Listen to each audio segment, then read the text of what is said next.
आजको भ्लग चाहिँ एकदम रमाइलो छ। यहाँ गिटी कुट्ने आमाहरू आइदिनु भएको छ। भाइ हेर्नुहोस् हाम्रो चाहिँ यहाँ मसला रेडी भइसकेको छ। हेर्दै जाउँ के कस्तो काम हुँदो रहेछ। स्वागत छ मेरो अर्को भ्लगमा। आजको भ्लग रहेको छ भुइँढलाई। अब यो चाहिँ हिजो बडाहरू आएर एकदम सनाक्कै भरिदिइरहेको छ। अब चाहिँ हामी ढलाइ गर्नुपर्ने यस्तो छ। धुर्पिस चाहिँ यो थियो होइन, यो चाहिँ हलुङ भयो, तर हामी चाहिँ यस्तो बनाइरहेको छौँ। धुर्पिस भनिसकेपछि चाहिँ यस्तो हुनुपर्छ है, कमसेकम काम गरे जस्तो होस्। 10 किलोको हम्बर हो यो। यसरी च्याट्टै बनाइहालेको छौँ हिजोको कामलाई।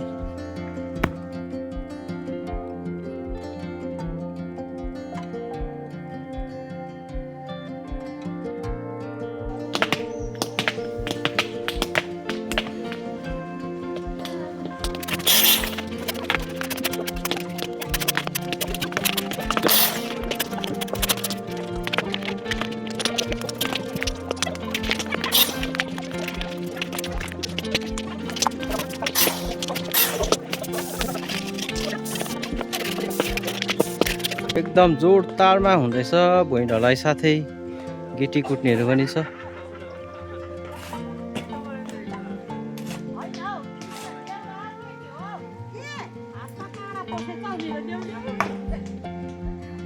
यहाँ चाहिँ आन्टीको हातमा काँडा पसेर एकदम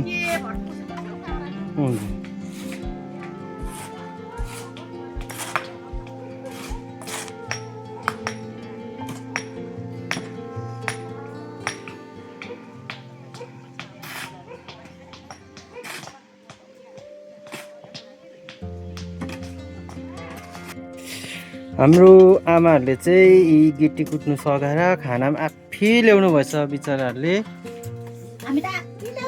यसरी खानु हुँदैछ। एउटा इस्कुस डल्लै लिएर आएको रहेछ कोलले।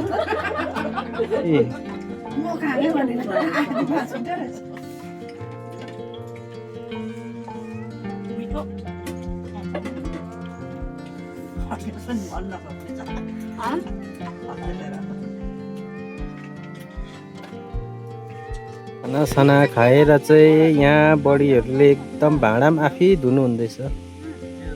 एकदम राम्रो खालको सघाउने मान्छेहरू आएको छ। यहाँ मालिकले चाहिँ भविष्यको कुराहरू बताउनु हुँदैछ यहाँ आमालाई, के बनिन्छ बनिँदैन भनेर। उयो यस घरको मालिक चाहिँ। र ढलाइ भइसकेर चाहिँ यस्तो भइसकेको छ। पोस पुनेर पनि हामीले 3टा खोम्ला हालिसकेको छौँ। आजलाई चाहिँ यो ढलाइ गरेर छुट्टी माथि गाउँ जानुपर्छ। हेर्दै जाउँ के कस्तो हुँदो रहेछ। एकजना हामीलाई सघाउने पाहुना पनि आएको छ। म चाहिँ यहाँ छु।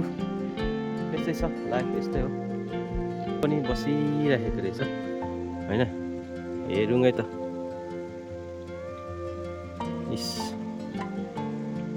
ढुक्कुर पनि बसिरहेको रहेछ बिचरा एक्लै रहेछ।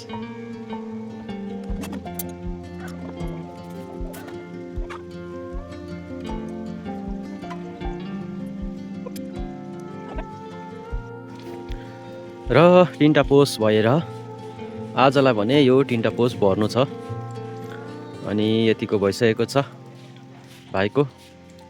हेर्दै जाउँ के कस्तो हुँदो रहेछ। यो पोस हाल्नुको लागि हामीले हाम्रो साथीलाई बोलाएको छौँ। यस्तो छ, ऊ एकदम दिँदैछ। अहिलेसम्म चाहिँ 2टा भइसकिसक्यो। यो एउटाको पनि आधी भइसकिसक्यो। 12-9 बजी अझ चाहिँ सक्ने रहेछौँ।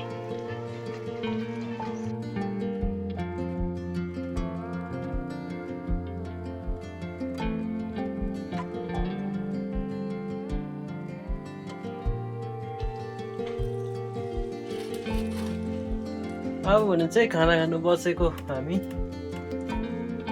यस्तो छ खाना आउँदैछ। खाना त ज्यादा भएन मलाई त।